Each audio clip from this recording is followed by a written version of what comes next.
Salut, c'est Géostratégie. J'espère que vous allez bien et que vous avez passé de belles fêtes de fin d'année, avec un joyeux Noël pour ceux qui le célèbrent. De notre côté, on poursuit ce format de résumé d'actualité. Les tensions entre la France et l'Algérie ont franchi un nouveau cap ces derniers jours. Plus de 60 ans après l'indépendance de l'Algérie en 1962, le Parlement algérien a adopté à l'unanimité, le 24 décembre 2025, une loi historique criminalisant la colonisation française, qui a duré de 1830 à 1962. Ce texte qualifie cette période de crime d'État, imprescriptible et réclame officiellement à la France des excuses formelles, ainsi que des réparations intégrales pour les dommages causés. Jusqu'à présent, les autorités algériennes insistaient surtout sur une reconnaissance des faits historiques, mais cette loi marque un tournant. Elle transforme la question mémorielle en un enjeu juridique et politique majeur. La loi commence par affirmer que l'Algérie n'était pas un territoire vide, avant 1830, mais un État organisé avec ses structures sociales,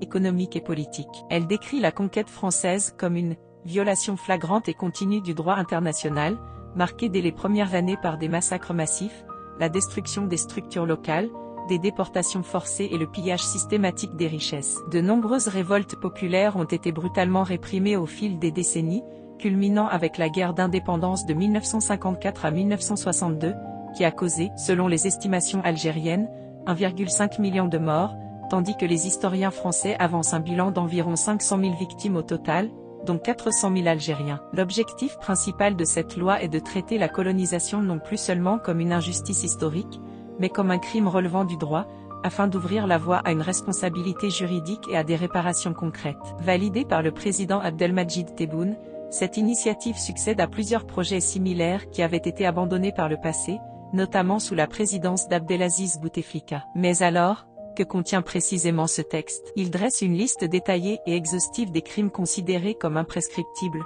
massacres de civils, exécutions extrajudiciaires, torture physique et psychologique à grande échelle, violences sexuelles, spoliation foncière massive, vol de terre, déplacement forcé de population, et pillage organisé des ressources naturelles. Un point particulièrement mis en avant concerne les 17 essais nucléaires français menés dans le Sahara algérien entre 1960 et 1966.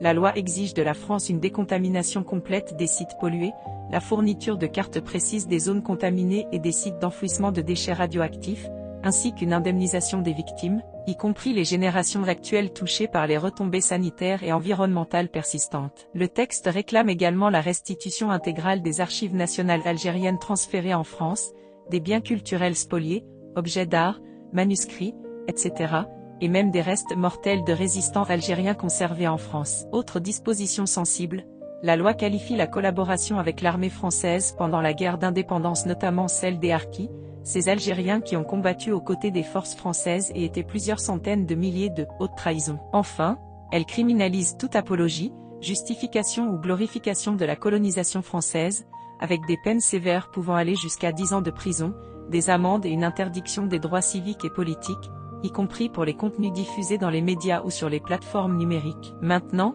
quelle a été la réaction de l'État français? Cette loi a une portée avant tout symbolique et nationale.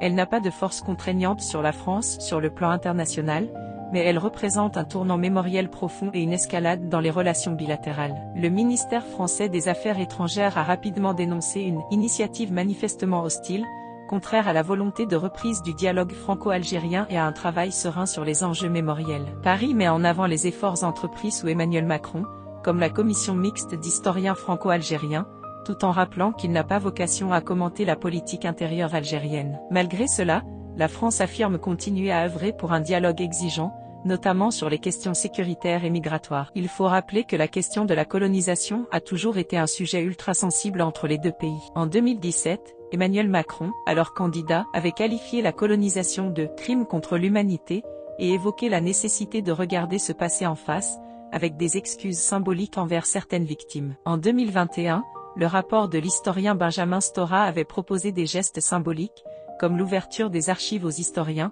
tout en excluant explicitement des excuses officielles d'État. Quelques mois plus tard, des déclarations de Macron sur l'existence d'une nation algérienne, avant 1830 avaient provoqué un tollé à Alger. Ce vote intervient dans un contexte de crise diplomatique déjà très profonde, la plus grave depuis l'indépendance en 1962. Tout a accéléré à l'été 2024, quand la France a reconnu le plan d'autonomie marocain pour le Sahara occidental, perçue comme une trahison par l'Algérie qui soutient le Front Polisario. Pour rappel rapide, ce territoire, ancienne colonie espagnole, n'a pas de statut définitif reconnu par l'ONU, le Maroc le revendique comme sien, tandis que le Polisario milite pour l'indépendance. Depuis, les tensions se sont multipliées, arrestation d'intellectuels comme Boualem Sansal, gracié depuis, détention de journalistes français, expulsion réciproque d'influenceurs ou de diplomates accusés de contenu haineux ou d'espionnage. Voilà pour ce sujet brûlant, qui illustre à quel point l'histoire coloniale continue de peser lourdement sur les relations actuelles. On suit évidemment l'évolution,